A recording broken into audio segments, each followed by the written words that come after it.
तरीके से भारत के ऊपर जो शासन अंग्रेजों का था, ठीक उसी प्रकार से अंग्रेजी की दुनिया में ये जो सेंटेंस है, इसके ऊपर जो शासन है वो शासन किसका है? इसके ऊपर जो शासन है वो शासन है सब्जेक्ट का। ठीक है, सब्जेक्ट के अकॉर्डिंग ही पूरी अंग्रेजी जो है ना वो काम करती है। यानी कि सेंटेंस के अंदर में जितने भी एलिमेंट्स आते हैं वो सब कुछ किसके इशारे पे काम करते हैं? वो सभी ये भाई साहब जो है ना, जिनका नाम सब्जेक्ट है, उनके इशारे पे काम करते हैं। आई होप कि यहाँ तक तो आप लोगों को बात समझ में आ गई होगी। तो याद रखिएगा कि जो अंग्रेज उस समय हम लोग को बोलते थे करने के लिए, वो काम हमको करना पड़ता था। क्यों? क्योंकि वो लोग हम लोग के ऊपर एक शासन करता थे, यानी कि रूलर्स थे। ठीक है, तो ये बात हमको ध्यान रखना है कि ठीक उसी प्रकार से जब भी आप इंग्लिश सीखते हैं ना, या इंग्लिश सीखने की कोशिश कर रहे हैं, तो आपको ध्यान देना चाहिए कि अंग्रेजी का जो शासक है वो कौन है? वो है आपका सब्जेक्ट।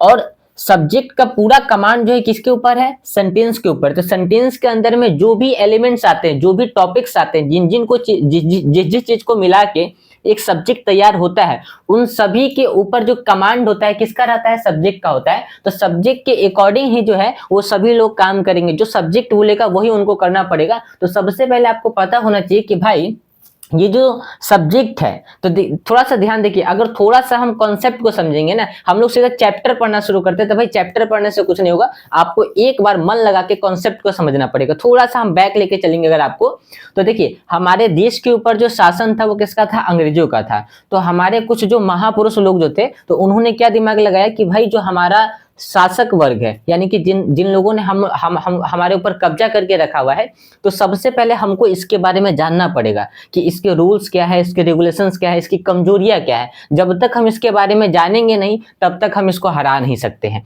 ठीक उसी प्रकार से आपको ये भी ध्यान देना होगा कि जब तक हम इस अंग्रेजी को सीखने के लिए, जब तक इसके शासक के बारे में नहीं जानेंगे कि ये शासक है कौन, ये शासक का कॉन्सेप्ट क्या है, ये शासक की कमजोरियां क्या है, ठीक है, जब तक हम इसके बारे में नहीं जानेंगे तब तक हम इसको हरा नहीं पाएंगे, तब तक हम इसको समझ नहीं पाएंगे, और जब तक हम इसको समझेंगे नहीं तब तक हम इसको बोल नहीं पाएंगे, इसको हरा नहीं पाएंगे। तो आज की ये जो वीडियो है ना दोस्तों, इसी के ऊपर है। सबसे पहले हम लोग क्या करते हैं, इसको मिटाते हैं। ठीक है, अब यहाँ पे समझिए कि आपको ये तो समझ में आ गया ना कि भाई ठीक है, अंग्रेजी की दुनिया में सबसे जो, यानी कि अंग्रेजी की दुनिया में जो सेंटेंस होता है, तो सेंटेंस के ऊपर जो है रूल किसका चलता है?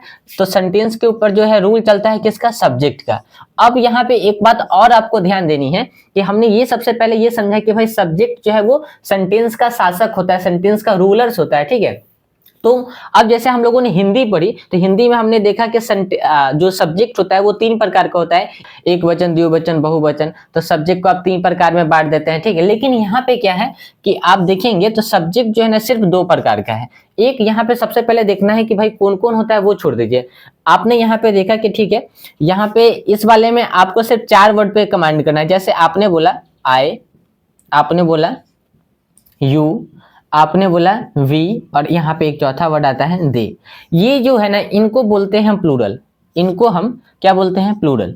ठीक, इनको हम लोगों ने बोल दिया प्लूरल। ठीक, ये सबसे पहला भाग हमारा आ गया सब्जेक्ट का। ठीक, अब दूसरा भाग जब हम यहाँ पे देखेंगे तो हम बोलेंगे यहाँ पे ही, शी, इट, और हमने यहाँ पे बोला नेम। तो नेम बोलने से क्या हुआ कि पूरा ब्रह्मांड इसके अंदर में आ गया। ठीक, तो इसको हम क्या बोलते हैं इंग्लिश की भाषा में, यानी सब्जेक्ट को, इसको बोलते हैं सिंगुलर। ठीक, सिंगुलर बोला तो हमको सबसे पहले ये समझ में आया कि सेंटेंस के ऊपर शासन किसका है? सब्जेक्ट का है। सब्जेक्ट कितने प्रकार के हैं? तो सब्जेक्ट 2 प्रकार के, एक सिंगुलर और एक प्लूरल। अब आपको क्या है कि पूरी अंग्रेजी इन्हीं के ऊपर डिपेंड करती है। ये जो बोलेंगे यही आपको इसके हिसाब से करना पड़ेगा। ठीक है, अब यहाँ पे ये बात समझने की जरूरत है। सबसे पहले आप लोग इसका एक स्क्रीनशॉट ले लीजिएगा, और अगर आप लोग कॉपी पेन लेके बैठे तो इसको लिख लीजिए। ठीक, यहाँ तक तो हमको बात समझ में आ गई कि सब्जेक्ट को, अब हम लोगों ने यहाँ तक तो जान लिया कि सब्जेक्ट 2 प्रकार के होते हैं। एक सब्जेक्ट हमारा सिंगुलर होता है और एक सब्जेक्ट हमारा प्लूरल होता है। ठीक है, प्लूरल में सिर्फ हमको 4 वर्ड के ऊपर कमांड करना है, आई, यू, वी, दे। बहुत सारे लोग ये बोलेंगे सर आय तो जो है वो तो सिंगुलर होता है। नहीं, आपको नेचर को और कैरेक्टर को थोड़ा सा समझना पड़ेगा। ठीक है, तो बाय नेचर जो है ना, ये जो अगर इसको देखा जाए तो ये है तो एक, लेकिन इसका जो कैरेक्टर यानी कि इसका जो काम है ना, वो हमेशा प्लूरल के कैटेगरी में होता है। कहीं कहीं पे उसका सिंगुलर में होता है, वो मैं आपको आगे इस वीडियो में ही बता दूंगा। ठीक है, टेंशन वाली बात नहीं है। और यहाँ पे जितने भी आपको सब्जेक्ट दिखाई दे रहे हैं ये सभी सिंगुलर है, ये अकेले हैं। ठीक है, अब ये अकेले कैसे हैं, कैसे, अब यहाँ पे समझना है आपको ये बात। थोड़ा सा मैं इसको मिटाता हूं तब आपको लेके आगे चलता हूं, ठीक है। तो सबसे पहले हम लोगों ने यहाँ पे एक सेंटेंस लिखा, ठीक है। अब सेंटेंस लिखने के बाद हम लोग ये जानेंगे कि ठीक है, सेंटेंस को पूरा करने के लिए किनकी किनकी जरूरत पड़ती है। तो सबसे पहले तो भाई शासक की जरूरत पड़ेगी, यानी कि सब्जेक्ट की। सब्जेक्ट के बाद हमने यहाँ पे लिखा वर्ब, ठीक है। और वर्ब के बाद अब हम यहाँ पे ऑब्जेक्ट या कॉम्प्लीमेंट ना लिख के हम सीधा यहाँ पे एक अदर वर्ड लिख देंगे। इन तीन चीजों की जरूरत पड़ती है एक सेंटेंस को पूरा करने के लिए।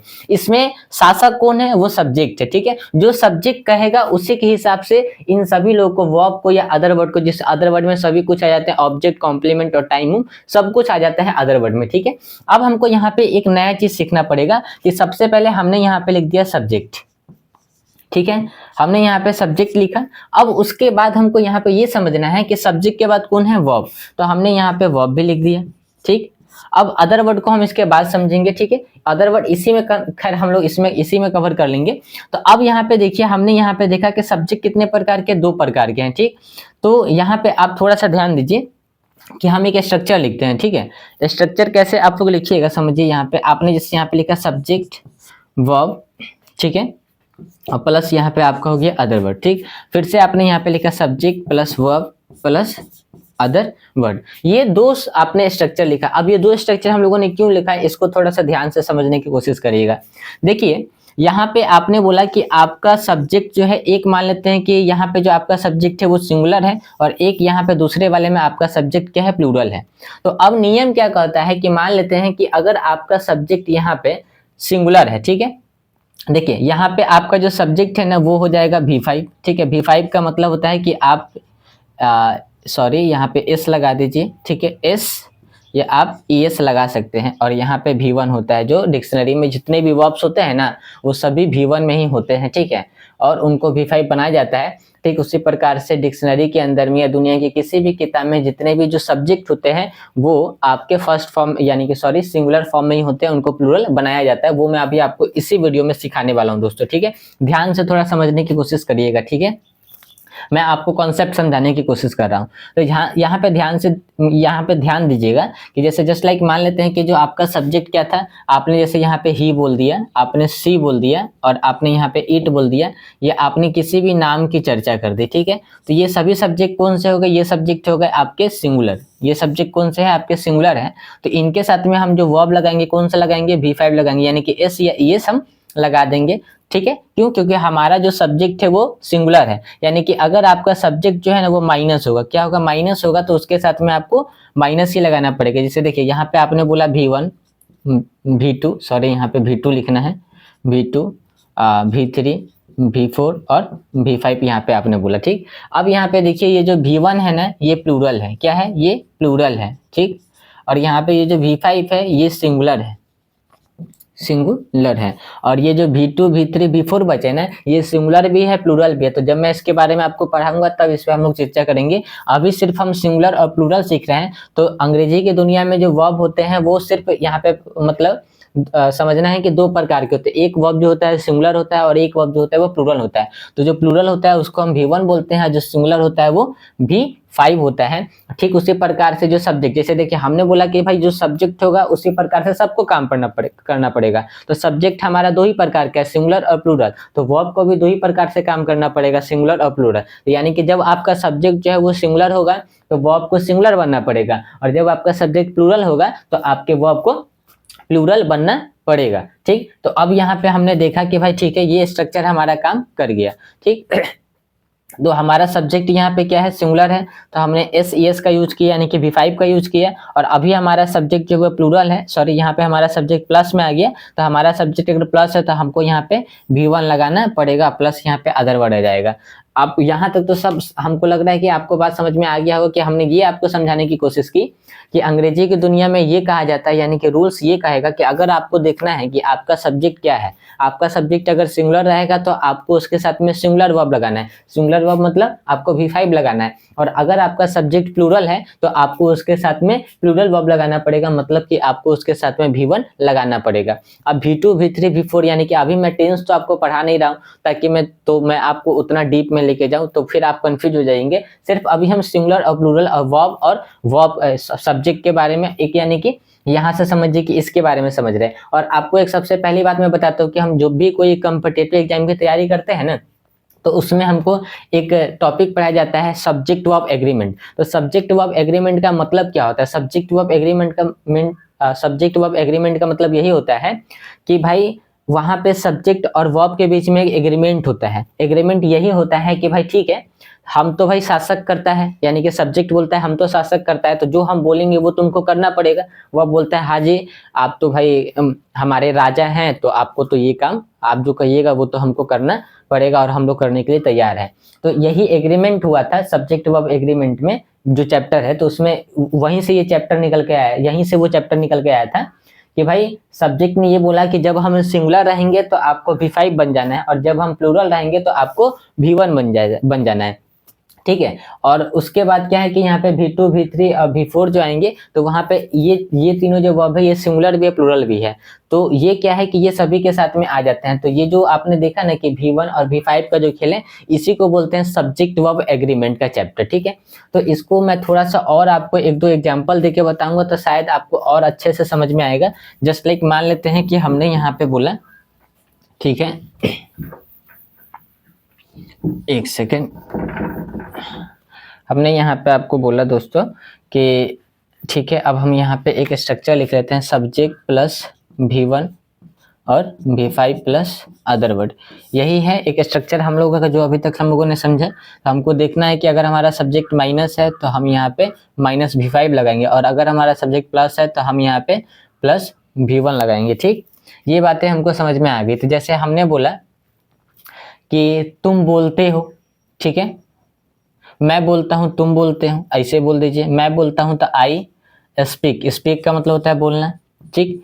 तो हमने बोला था कि आई कौन सी कैटेगरी में है, वो प्लूरल के कैटेगरी में है, ठीक। आई स्पीक, यू स्पीक, ठीक, यू स्पीक। मैं बोलता हूं तुम बोलते हो, ठीक। मैं दौड़ता हूं तुम दौड़ते हो, क्या होगा? मैं दौड़ता हूं आई रन, तुम दौड़ते हो यू रन, ठीक, यू रन। यहाँ तक हमको समझ में आया कि भाई ये जो हम लगा रहे हैं, तो देखिए यहाँ पे सब्जेक्ट आपका क्या है? प्लस है, यानी कि प्लूरल यानी कि प्लस है। तो आपने जो वर्ब लगाया है वो कौन सा लगाया है? आपने प्लस लगाया है, ठीक है, प्लस लगाया यानी कि V1 लगाया है यहाँ पे, ठीक। देखिएगा यहाँ पे भी सेम चीज है। लेकिन अब हम चलते हैं अपने सिंगुलर वाली कैटेगरी में, तो हम यहाँ पे बोलेंगे कि वह बोलता है और वह बोलती है, वह बोलता है वह बोलती है, तो ही स्पीक्स हो जाएगा। स्पीक जैसे पहले यहाँ पे लिख लीजिए और एस लगा दीजिए, ही स्पीक्स हो गया। वह बोलती है सी स्पीक्स, ठीक है, सी स्पीक्स, ठीक। वह दौड़ती है वह दौड़ता है, ठीक है। तो वह दौड़ता है पहले यहाँ पे लिख लीजिए, ही रन्स, आपने एस लगा दिया, ठीक। और यहाँ पे आपने बोले कि वह दौड़ती है, सी रन्स। तो हमारा इतना ही सा मतलब एक छोटा सा टॉपिक है, इसको आपको ये समझना है कि हम इसमें आपको क्या समझाना चाहते हैं दोस्तों, कि देखिए आपको सिर्फ सबसे पहले ये समझना है कि जो हमारा इंग्लिश है, तो उस इंग्लिश में कुछ कोर कॉन्सेप्ट होते हैं। तो उस कोर कॉन्सेप्ट को जब हम समझ जाते हैं तो हम गलतियां नहीं करते। देखिए हम लोग बार बार अक्सर दोस्तों, देखिए हमारे वीडियो हो सकता है कि आपको लगे कि सर क्या आप सिखा रहे हैं बच्चे की तरह, बट मैं आपको बच्चे की तरह इसलिए सिखा रहा हूँ कि भाई हम अगर अपने आप को सियाना समझने की कोशिश करेंगे, तो जहां तक मेरा सोचना है, जिस हिसाब से मैंने अपने आप को डेवलप किया है, तो हम लोग अंग्रेजी अगर सियाना समझ के अपने आप को, या कोई भी सब्जेक्ट हो या कुछ भी कोई भी काम हो, अगर सीखने की कोशिश करते हैं तो वहां पे हम लोग नहीं सीख पाते हैं, ठीक है। क्योंकि हम सीखना, कोई सिखाना तो चाह रहा है, लेकिन हमारे माइंड में ये रहता है कि अरे यार हमको तो ये सब आता है, ये क्या आप सिखा रहे हो। तो वहां पे क्या होता है कि कोई सिखाना तो चाह रहा है बट आपका माइंड उसको कैच नहीं कर रहा है, ठीक है। आप उस अवस्था में नहीं, यानी आप उस स्टेट में नहीं है कि आप उनकी बातों को समझ पाए, आपके माइंड में कुछ और ही चल रहा है, ठीक है। तो मैं बार बार कहता हूं कि जब भी आप मेरी वीडियो को अगर देखेंगे तो आप कोशिश ये करिएगा दोस्तों कि आप अपने आप को पूरा जीरो करिए। एक आप लोगों ने कहानी सुनी होगी कि एक जो है एक लड़का जो है वो जाता है एक गुरुजी के पास जो तबला या कुछ गिटार करके ऐसे सिखाते हैं। हमको उतना क्लियर नहीं है, बट हमको उसका कोर कॉन्सेप्ट उससे क्या सीखना चाहिए ये हमको पता है, ठीक है। तो वो जाता है, सॉरी हाँ, यहाँ पे हमको ये बात समझ में आ गया कि भाई देखिए एक जो गुरुजी रहते हैं तो वो क्या बोलते हैं, हारमोनियम सिखाते हैं, वो गुरुजी रहते हैं, ठीक है।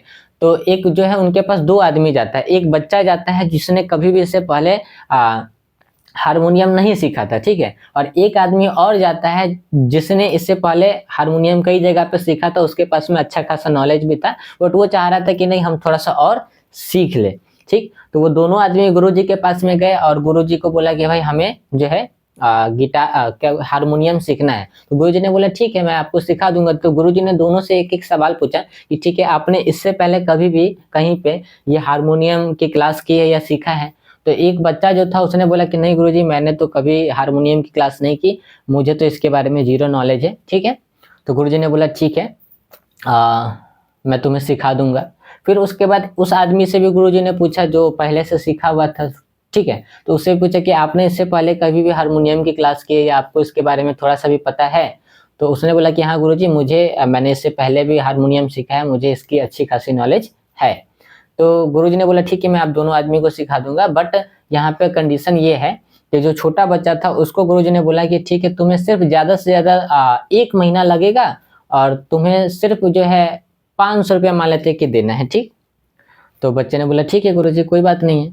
और फिर वहां पे वो जो आदमी था उसको बोला गुरुजी ने कि भाई तुम्हें जो है 2 महीने लगेंगे और तुम्हें 1,000 रुपये देने पड़ेंगे। तो भाई उस आदमी को थोड़ा सा अच्छा नहीं लगा, बोला कि भाई जो बच्चा कभी भी हारमोनियम के बारे में ABCD भी नहीं जानता है, तो आप बोल रहे हो कि भाई इसको सिर्फ 1 ही महीना लगेगा, 500 रुपया ही लगेगा। एक तो टाइम भी कम है और पैसा भी कम लग रहा है जिसको कुछ नहीं आता है। और हमको जब ऑलरेडी सब कुछ आता है, सिर्फ हमको थोड़ा सा पॉलिश आप कर दीजिएगा तो हम मतलब इसमें एक्सपर्ट हो जाएंगे। तो आप बोल रहे हैं कि भाई हमको पैसा भी ज़्यादा लगेगा और टाइम भी ज़्यादा लगेगा, यानी कि हमको 2 महीना लगेगा और 500 की जगह पे 1,000 रुपया देना पड़ेगा। ये तो कहीं से भी ये तो हमारा इंसल्ट वाला बात हो गया गुरुजी, तो हमारे साथ अपना इंसाफी कर रहे हैं।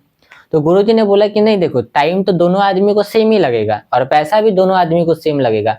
1 महीना आपको भी सिखाने में लगेगा, 500 रुपया भी आपको भी 500 रुपया लगेगा, लेकिन आपको 1 महीना इसलिए एक्स्ट्रा बताया गया और 500 रुपया एक्स्ट्रा इसलिए इसमें जोड़ा गया है कि आपने जो इससे पहले सीखा है सबसे पहले उसको 1 महीना हमको खाली करने में लगेगा, क्योंकि जब तक हम उसको खाली नहीं करेंगे तब तक हम आपको सिखा नहीं पाएंगे, ठीक। ये यहाँ पे यही नियम आ गया कि अगर किसी कप में चाय ऑलरेडी पहले से पूरा रखा हुआ है, ठीक है, और आप उसके ऊपर से अगर चाय डालते रहेंगे तो चाय क्या होगा ओवरफ्लो होके वहां से गिरना शुरू हो जाएगा। तो आप कितनी भी चाय डाल दीजिए चाय कभी भी उस कप में एडजस्ट नहीं होगा, ठीक। इसी प्रकार से जब भी आप मेरी इंग्लिश को सीखने के लिए आते हैं, ठीक है, यहाँ पे इंग्लिश की क्लास करते हैं, तो हमेशा अपने आप को एकदम खाली किताब की तरह बना लीजिए, खाली डब्बे की तरह बना लीजिए, ताकि जो भी हम सिखाएं आप उसको अच्छे से सीख पाए। मैं हमेशा किसी चैप्टर के ऊपर ज़्यादा ध्यान ना देके मैं हमेशा आपको कोर कॉन्सेप्ट सिखाने की कोशिश करता हूँ, ठीक है। वीडियो रेगुलर नहीं बन पाती है, बहुत सारे काम रहते हैं, अकेले भी करना पड़ता है, बट